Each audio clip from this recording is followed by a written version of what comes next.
Morning, everybody. Are you here? Good morning, ma'am. Morning, ma'am. Yeah. Okay. Good morning, ma'am. So you want a break? Must be tired, right? What do you think? Let's talk something else. What each one of you are doing? How are you spending your time apart from the classes? Any one of you? You can feel free. I don't know who's talking. Like this is quite a different setting over in my laptop. What each one of you are doing apart from the classes? Are you feeling happy about being at home or tensed due to the situation? Or you're fine with the online classes or you wanted the physical classes more? What's going on in your head and mind? Deva need more. Huh? Hello? Like if you don't speak up, I can't be speaking on one end, thinking all of you what you think, right? Speak up, any one of you, what's going on in your mind? Hello? Roll number 1.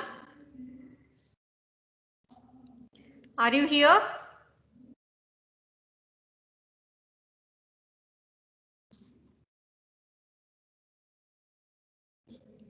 Are you here?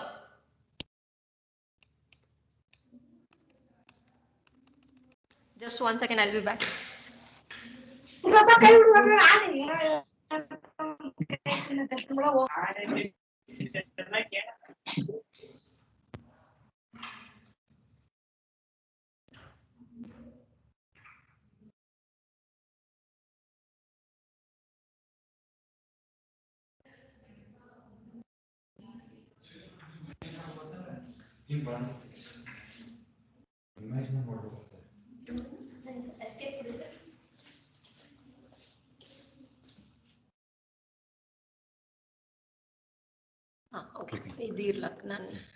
ಹಿಂಗೆ ಬರೋಣ ಅವ್ರು full ಸೇರಿ ಹೋಗ್ರಿ ಇದಕ್ಕೆ ನೀವು ಯಾವಾಗ ಬೇಕಾದ್ರೆ ಇದನ್ನ ವಿಂಡೋಸ್ ಹಿಡಿದು ಟ್ಯಾಬ್ ಹೊಡ್ರಿ ಇದು ಬರ್ತದೆ ನೀವು Shift ಹಿಡಿದು tab. ಇಲ್ಲಿ ವಿಂಡೋಸ್ ಹಿಡಿದು Windows and tab. Right. ಇದು ಬೇಕಾದ್ರೆ ಸ್ಟೂಡೆಂಟ್ ನೋಡ್ಬೇಕು ಇದನ್ನ ಕ್ಲಿಕ್ ಮಾಡಿರಿ ಮತ್ತೆ ಮತ್ತೆ ಹಿಡಿದು ವಿಂಡೋಸ್ ಹಿಡಿದು ನಾನು ಬರ್ದ ಪಿ ಪಿ ಟಿ ಕ್ಲಿಕ್ ಮಾಡಿ Right. Thank you.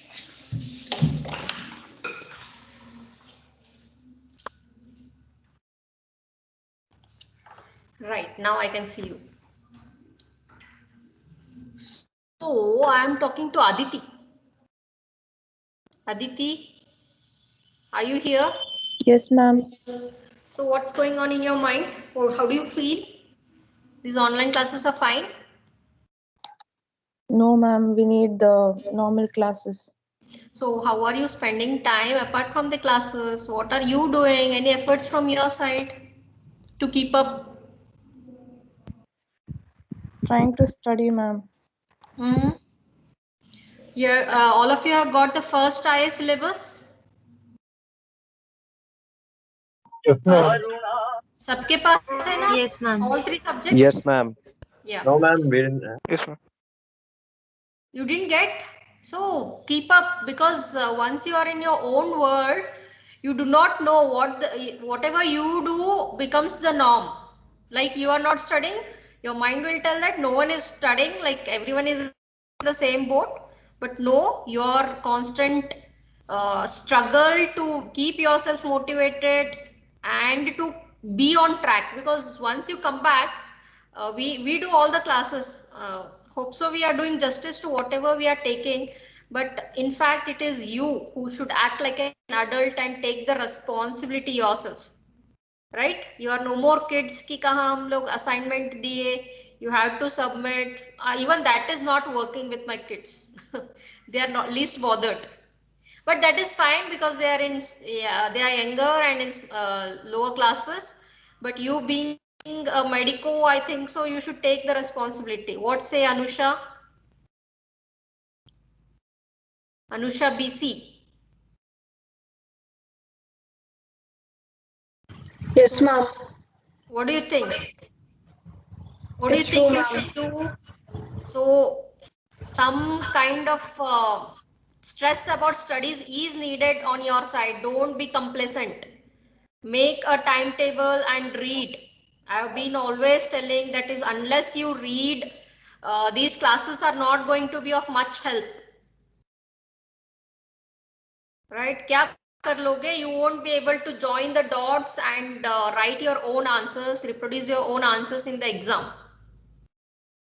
Because that happens even in classes, like we take this as we do in physical classes, but there what happens, there's a routine for you as in a day, but when you are at home, that doesn't happen always. Even if someone tells also, this is a stage where you get irritated by someone else who can take over your routine, right? So for that, you have to make your routine and stick to it. Not just writing it down, but sticking every day needs a lot of self-motivation, right?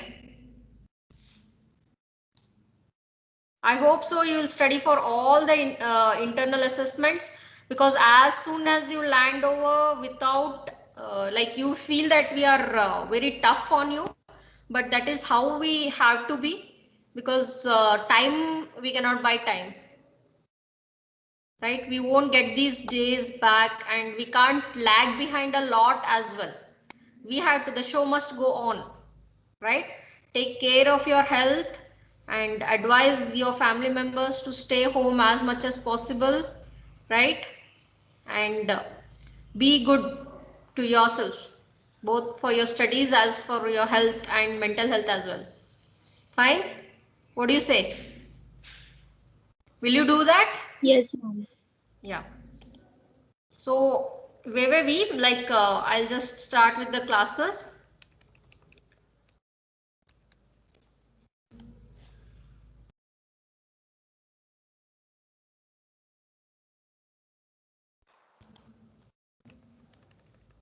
Right, all this is being done, and we were at the structural organization of proteins, and we organize the proteins as primary level, secondary level, tertiary and quaternary, and we have gone through the primary level of organization and the secondary level of organization, right?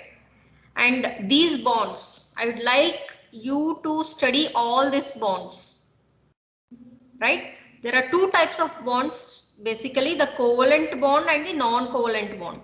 The covalent bonds are the stronger bonds.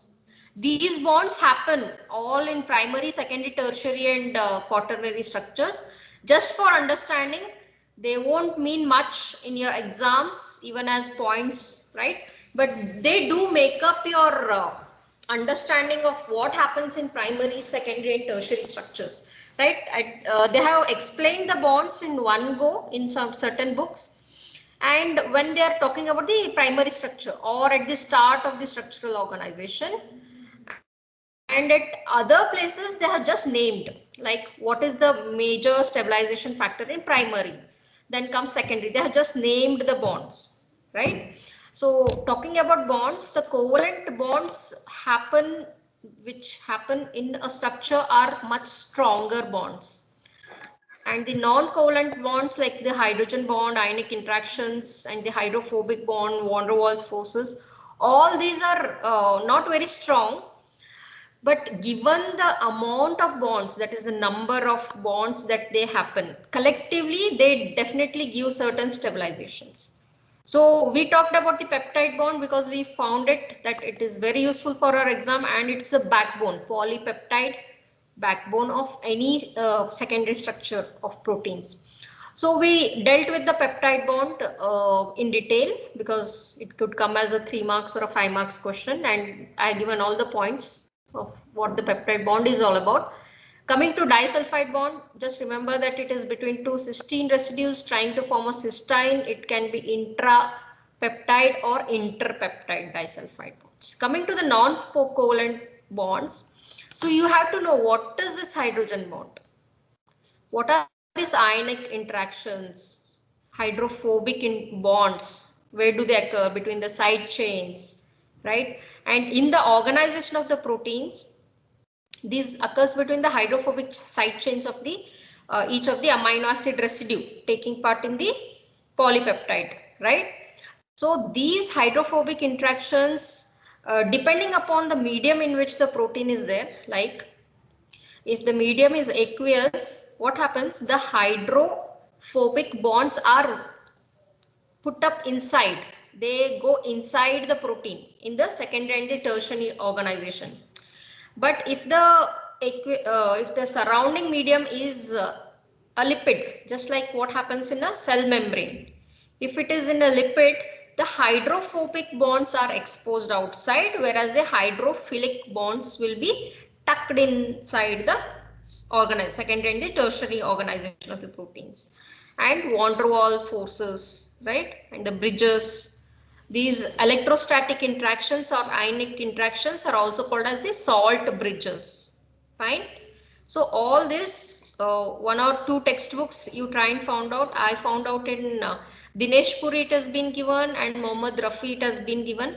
So go through once a novel kind of reading, like kahan se kahan aata hai bonds, right?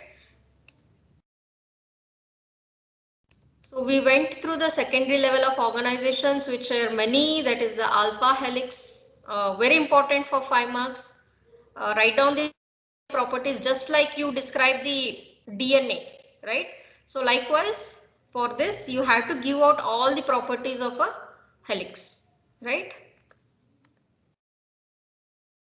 Beta plated sheets we went through, parallel, anti-parallel, right?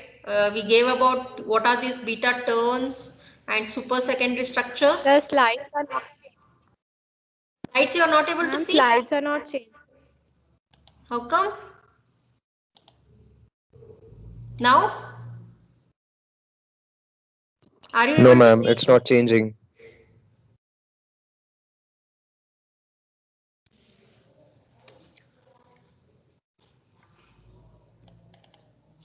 Now? Are you able to see? No, ma'am, it's same. No, ma'am.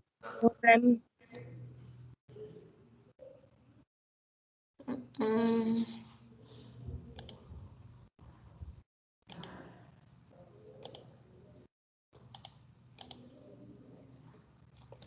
Just 1 second, I'll call for some help.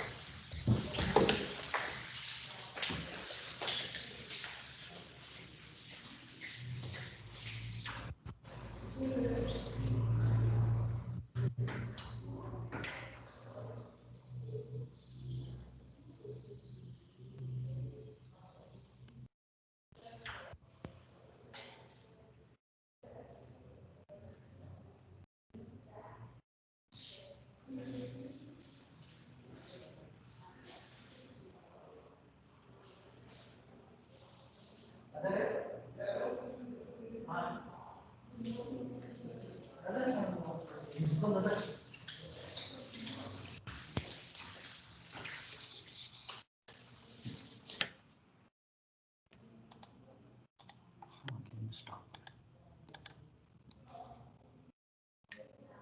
Good.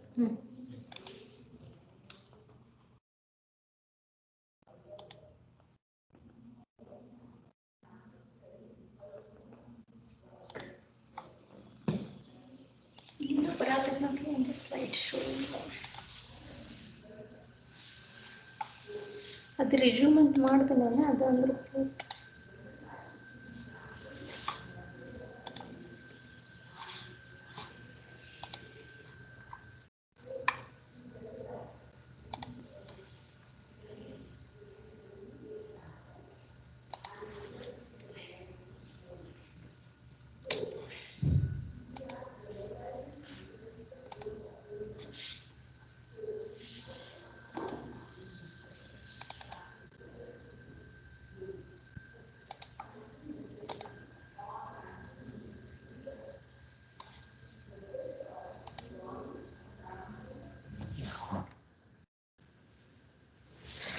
Now are you able to see? Yes, ma'am. Yes? Okay. Yes, ma'am. Yes, ma'am. That is good. It's been a long. So where were we? Right. We are talking about the all this primary structure and the secondary levels. Right. Now we didn't go about the tertiary level. right? So that was where we ended the last class. So now we'll talk about the tertiary structure of the proteins. So you need not write everything if it is given. The structural organization of proteins need not be so very in detail, but each one can be a 5 marks question. So it is up to you that you have to write a 5 marks answer with many solid points. So when you are writing for a 10 marks question, you need to compact it, right? You need to reduce the details that you will be giving, but you are not going to forget the important points, right?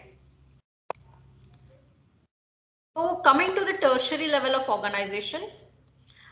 So definition, as I said, it's a must. You have to start somewhere about all the organizations.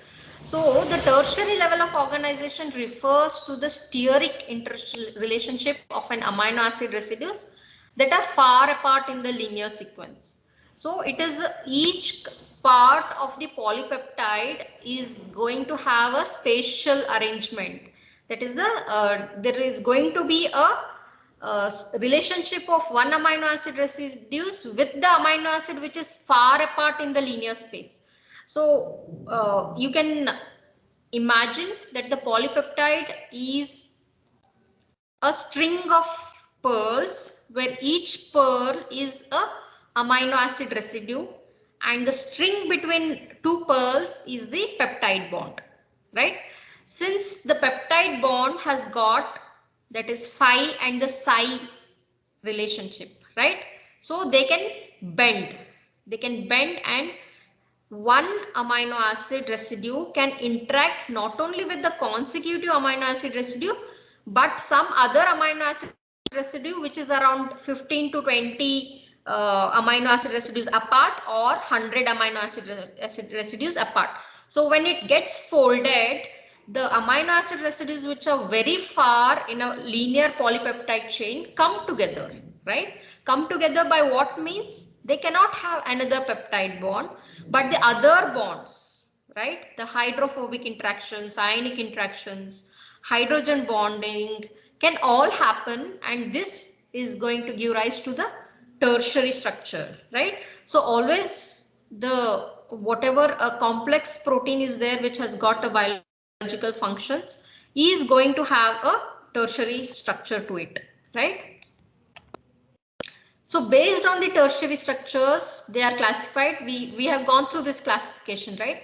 Fibrous protein and the globular proteins. So what are these fibrous proteins? It's the same classification. I'm giving it once again.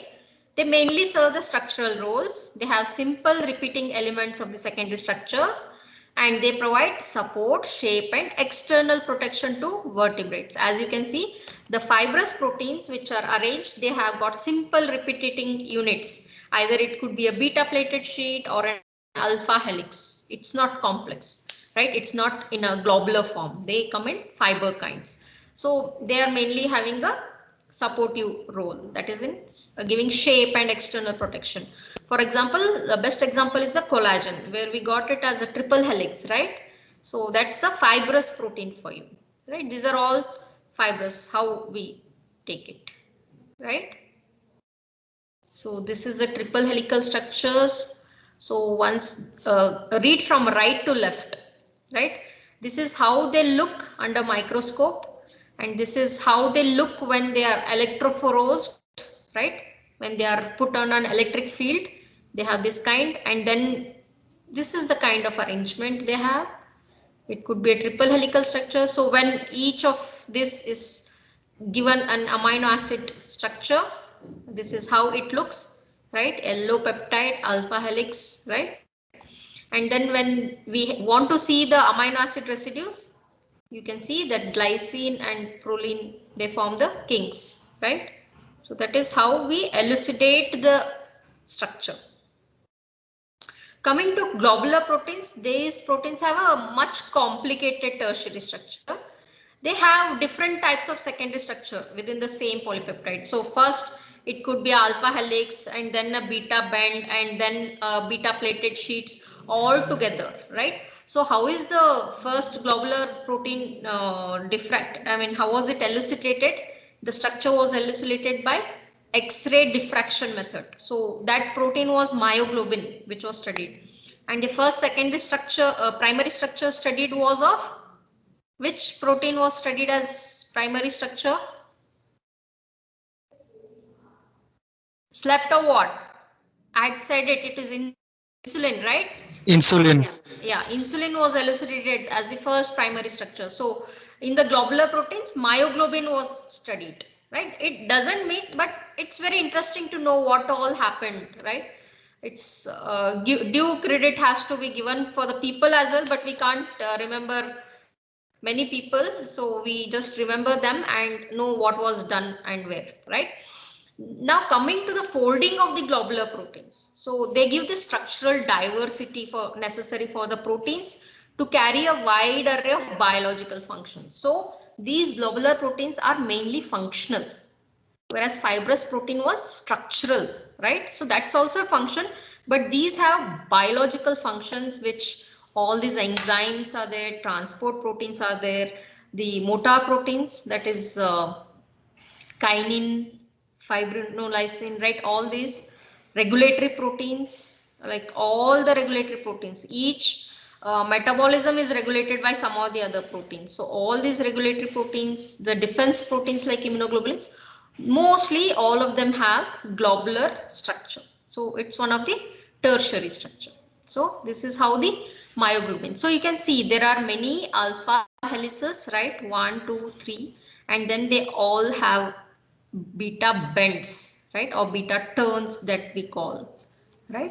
So these form a globular kind of structure. They are folded upon one another to giving a globulin, that structure of as a globular. This is a cytochrome C.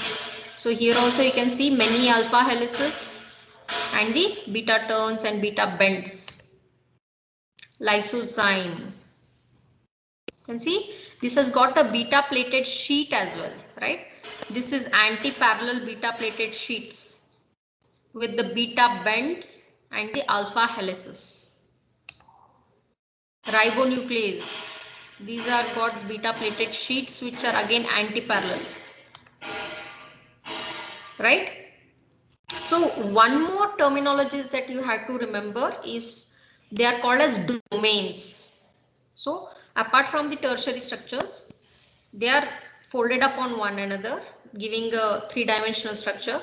So what are these domains? So you can see along the polypeptide strand, they fold into multiple compact structures. They are self-independent. That is, they are themselves having their own function, but they contribute to forming a whole function of the globule.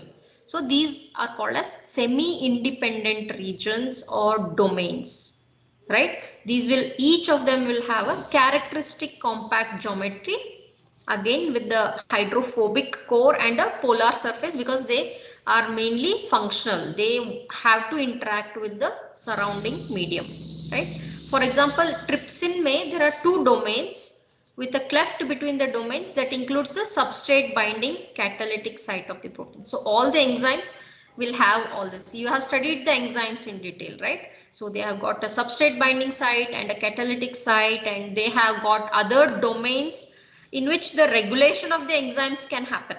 Like regulatory proteins come and bind to that section of the enzyme, and they will regulate either the substrate binding or the catalytic site of that particular enzymes. So these are called as domains. Remember the terminology, right? This is the trypsin.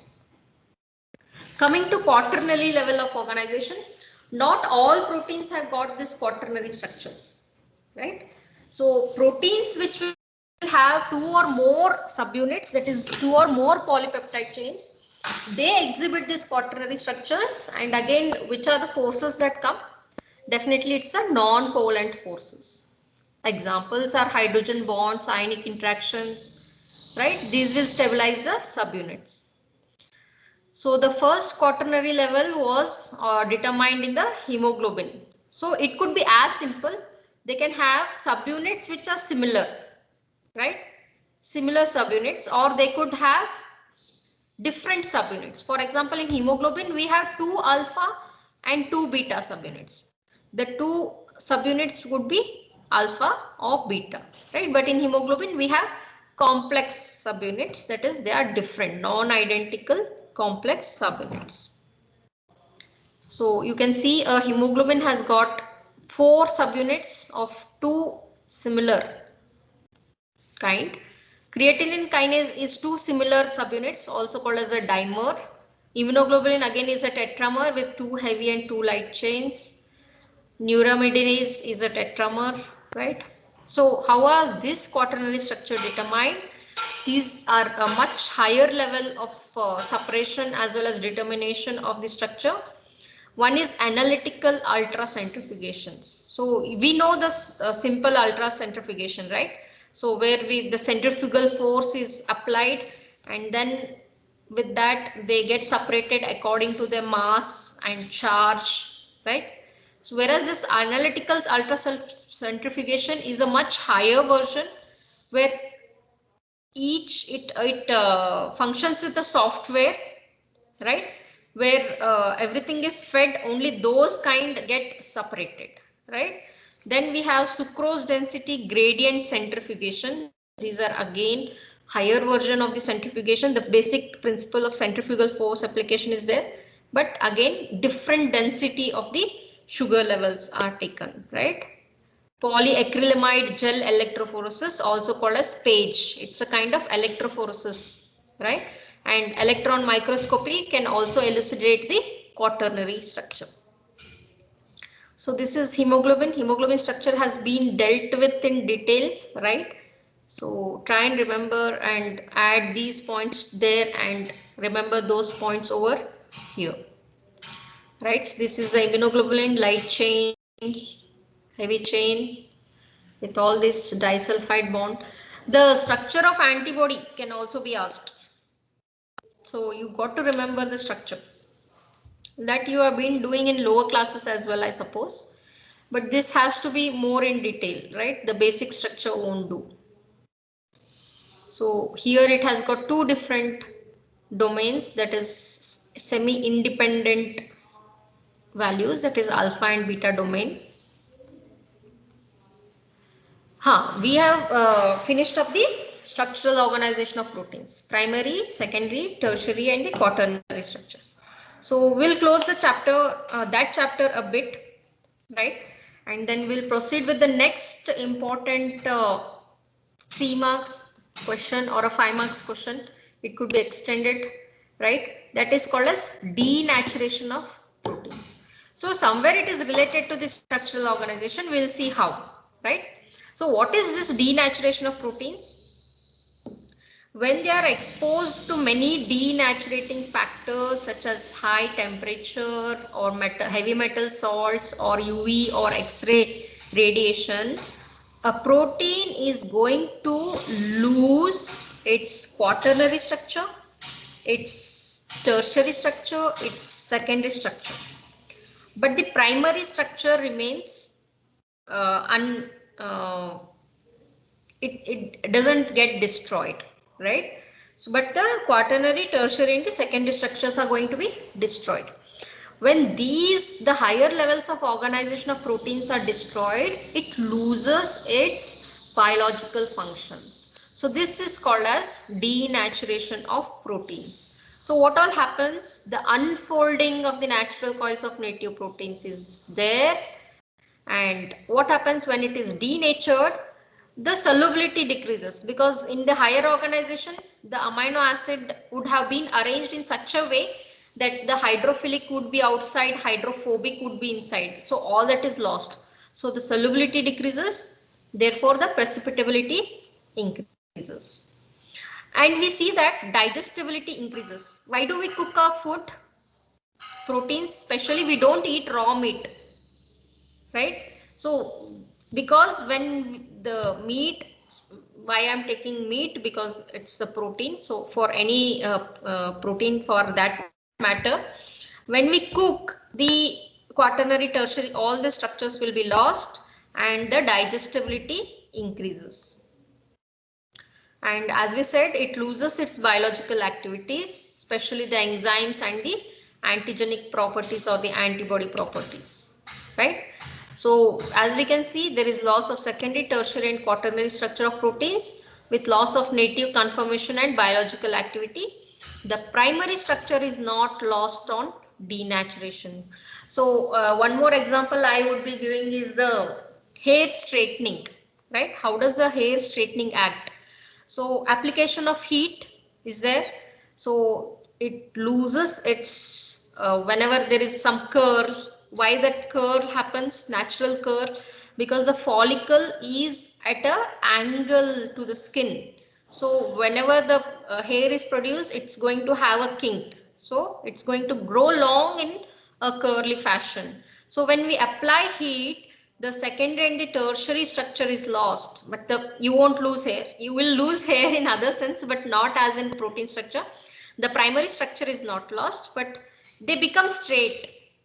But after some time, they are again going to inherit that secondary and tertiary configuration, right? Again, it won't last long. They'll regain. So it again depends whether you want to make it more permanent, more chemicals and more heat. But whereas in temporary, it is again going to have those wavy or a curly nature because the primary structure is not lost. So this is an example of a reversible denaturation where heat is applied, right?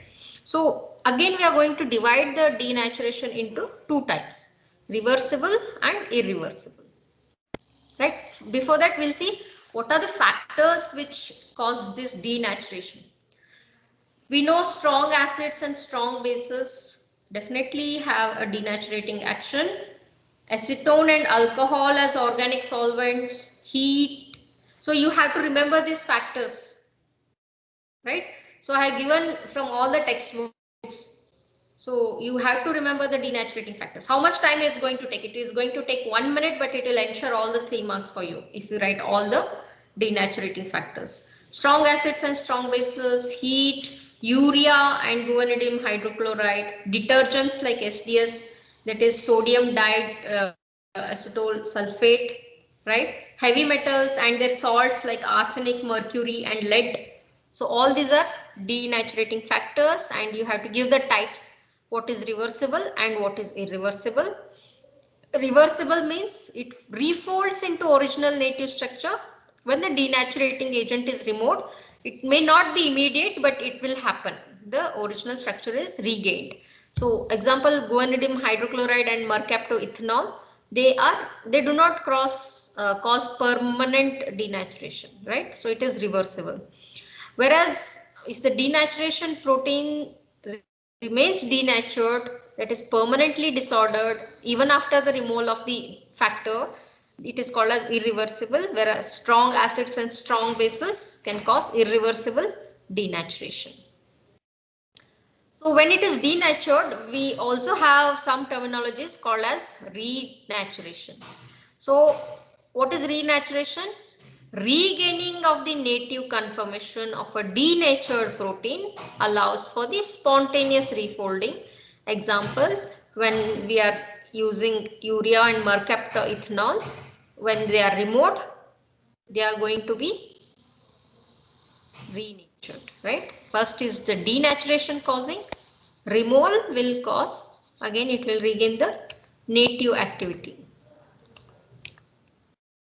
So we have done all this. So repetition of certain properties of proteins we have, I think so we have covered. It's a colloidal protein, they exert colloidal, molecular weight has been covered, solubility has been covered, right? Shape has been covered, hydration, the shell of hydration around each of the protein, the viscosity, amphoteric nature. So this is very important, the amphoteric nature. Isoelectric pH. So don't get confused. Isoelectric pH can be of the amino acids as well as the proteins. Amino acids also exist as Zwitter ions. Protein also exists as Zwitter ions because they are basically made up of the amino acids. So a bit of overlapping you may think, but it's the same, right?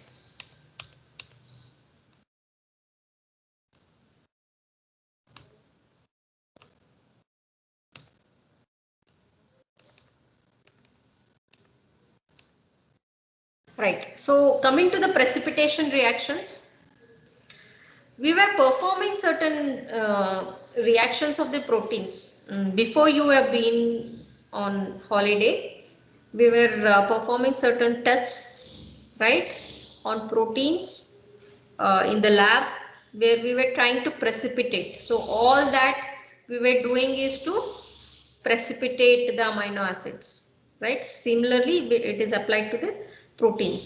So what keeps the proteins in solution is their charge, right, and their shell of hydration. That is the water molecules surrounding the proteins is what they keep it in solution. So any factors which will neutralize the charge and remove the shell of hydration will cause the precipitation of the proteins. Two things: either it has to neutralize the charge on the proteins or it has to remove the shell of hydration. So what are those? Large amounts of salts we have been adding, right? The neutral salts, ammonium salt, half saturation and full saturation we were doing. Then we also did isoelectric precipitation where we are going to get the pH similar to the isoelectric pH so that they could precipitate. We also used heavy metals and we also added organic solvents and we did the heat test. You will be doing it with the albumin, that is the heat test. So all these factors are the things that they either remove the shell of hydration or they neutralize the charge. We went through the color reactions of the protein, right?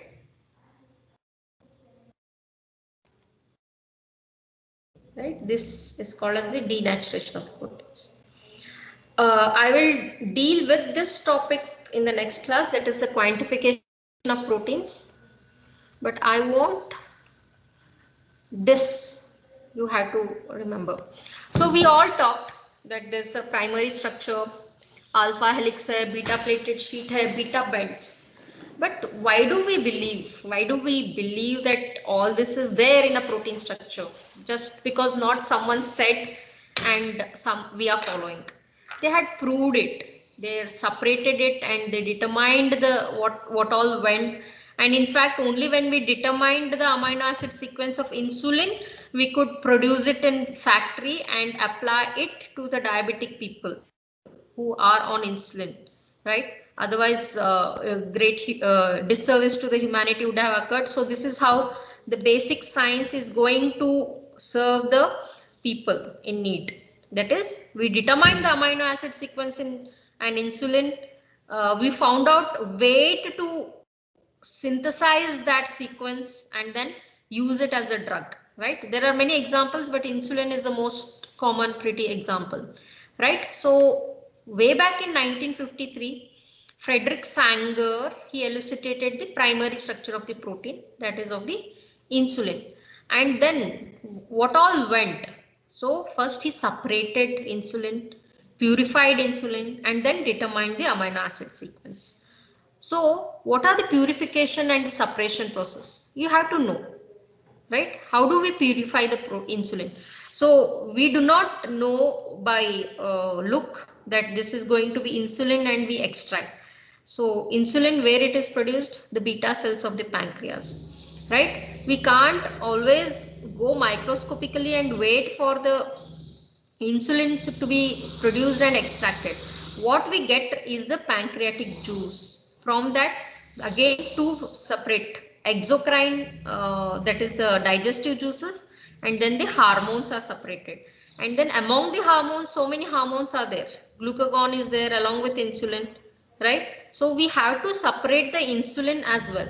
So what are these separation and purification procedures we have to know?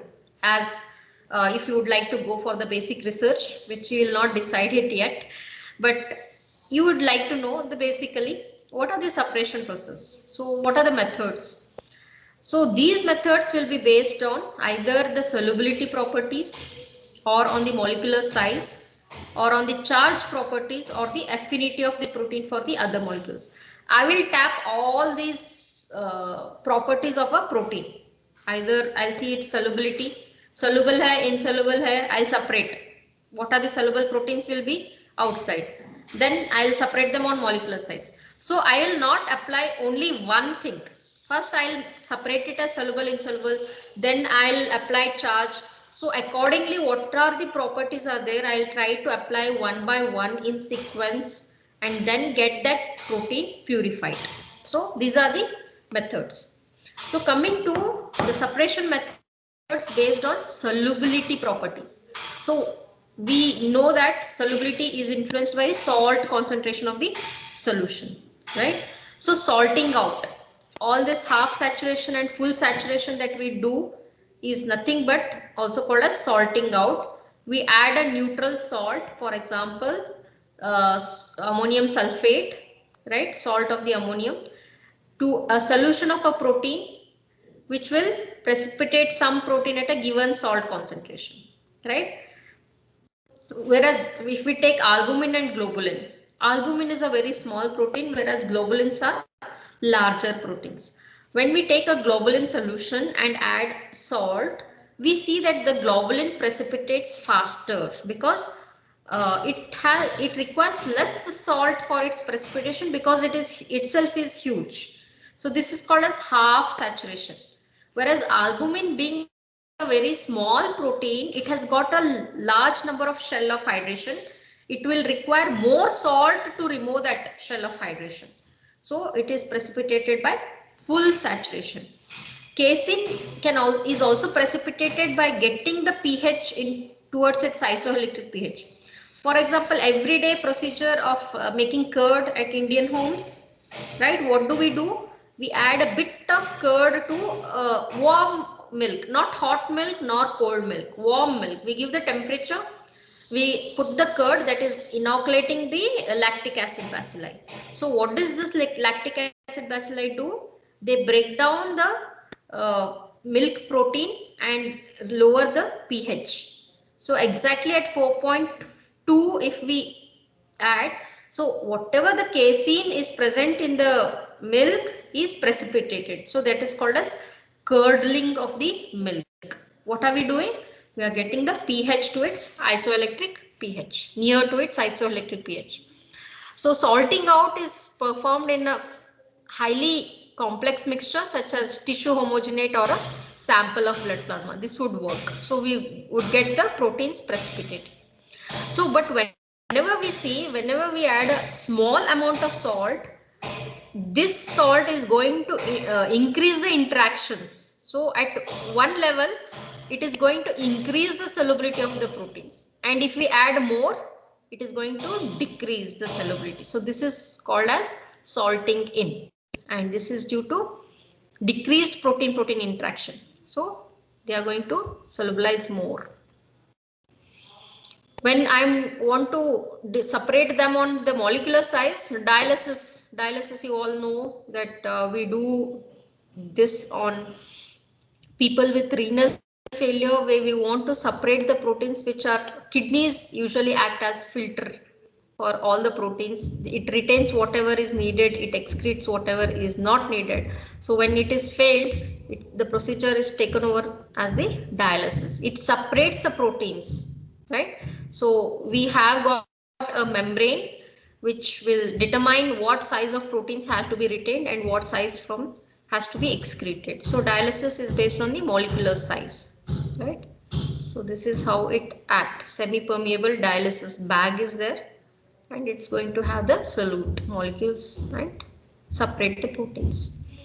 Another one which is again dependent on the size is the gel filtration, where we take a gel which could be either acrylamide, that is cefacryl, or it could be a cephorose or a dextran, and they are used for separation on the molecules based as on their size. This is the gel filtration. So these columns are packed with this gel. So whenever the protein, these are the gel packs, right? Either the cephorose or cephadex. So when a protein is poured, the smaller proteins tend to cross between the molecules and then they get separated, whereas the larger molecules, they get entrapped in that space. Ultracentrifugation, where high speed centrifugation can separate a protein into multiple components, again depending on their size. The rate at which the protein sedimentates in a centrifugal field again depends on the size as well as the shape. The larger the protein, the faster it sediments. No brainer on that. And another we have, that is the sodium dodecyl polyacrylamide gel. That is the electrophoresis. You have known about electrophoresis, right? So this is a variety of electrophoresis where along with the polyacrylamide gel, we have something called as sodium dodecyl polyacrylamide sulfate, sodium dodecyl sulfate. This acts as a detergent. So this is going to break down the protein solution, and again which are separated by electrophoresis. This is how the sodium dodecyl sulfate page does, right?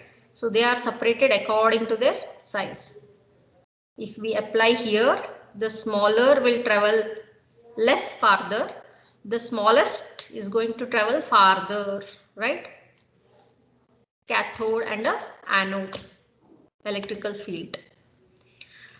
When I am separating them on a molecular charge, it could be either ion exchange chromatography, whether it's a cationic exchange or an anionic exchange, right? So just remember, we'll see the chromatography in great detail.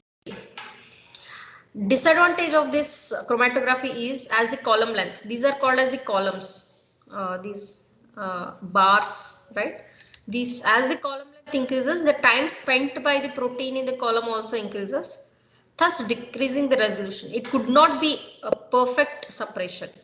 To overcome this, we have given as high performance liquid chromatography, also called as high pressure liquid chromatography, where pressure is applied on the ends, and this decreases the diffusional spilling and increases the resolution. So resolution is nothing but perfect separation, right? So certain proteins have got affinity to certain substances. So we use this property, right? They bind to a molecule which we use as a ligand. So we use this ligand to separate the proteins. Again, most of the proteins are antigenic, right? They could have antibodies. So if that is there, we use this antigen antibody interaction, and we give out the antibodies. They form the complexes. They become large. Antigen, when they form complex with antibody, will become large, and then they are centrifuged out. Again, they are antibodies removed. Electrophoresis, you have read it in great detail. I'm not going to repeat, right? So the next class we will see how we determine the primary structure of the protein, secondary structure of the protein, right? I don't know, this is more of theoretical, so I'd like to take it on a fresh day. Fine. Meanwhile, you can go through. The slides have been shared long back, right? So just in case, you need to know all this, right? And you could also get it as an question in your exams. Separation of proteins as well as the determination of the primary structure. It could be in a part, right? What is primary structure of protein, and what are the methods by which the protein structure is elucidated, right? So I haven't checked how many people of you have given the Google forms. I wanted to, but how many of you filled the short answers? Akhilesh, Anusha, you have filled up the Google forms? Blank quiz? Arun?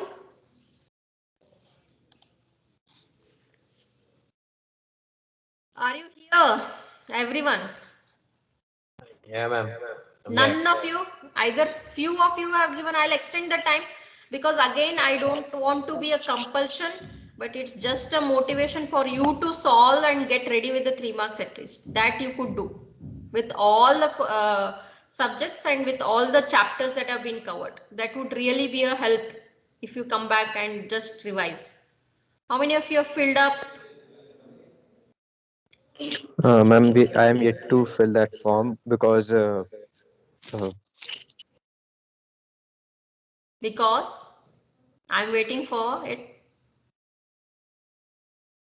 Ma'am, I haven't literally studied anything. I mean, I have studied, but not after coming at home. So I need some more time, Oh, I it's guess. been 2 weeks, man. I don't want this. Who was that, Chaitanya?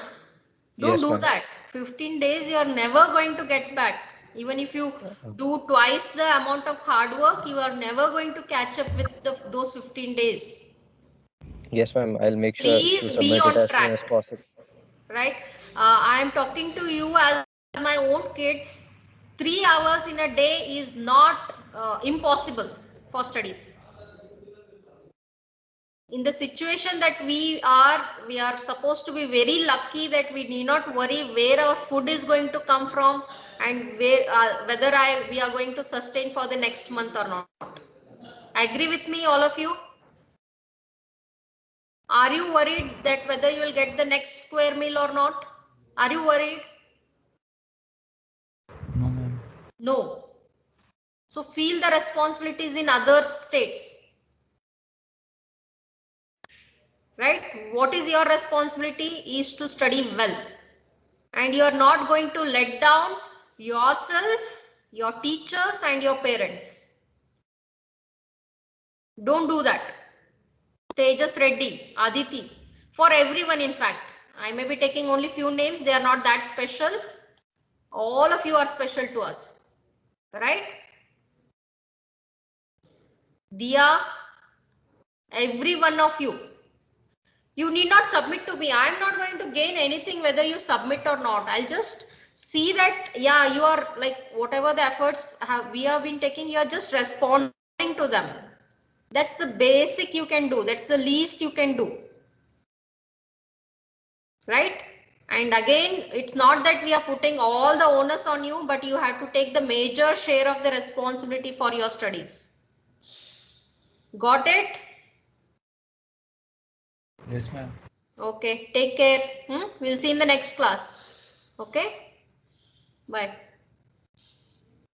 Thank you, ma'am. Bye, ma'am. Thank you, Thank ma'am. you, ma'am.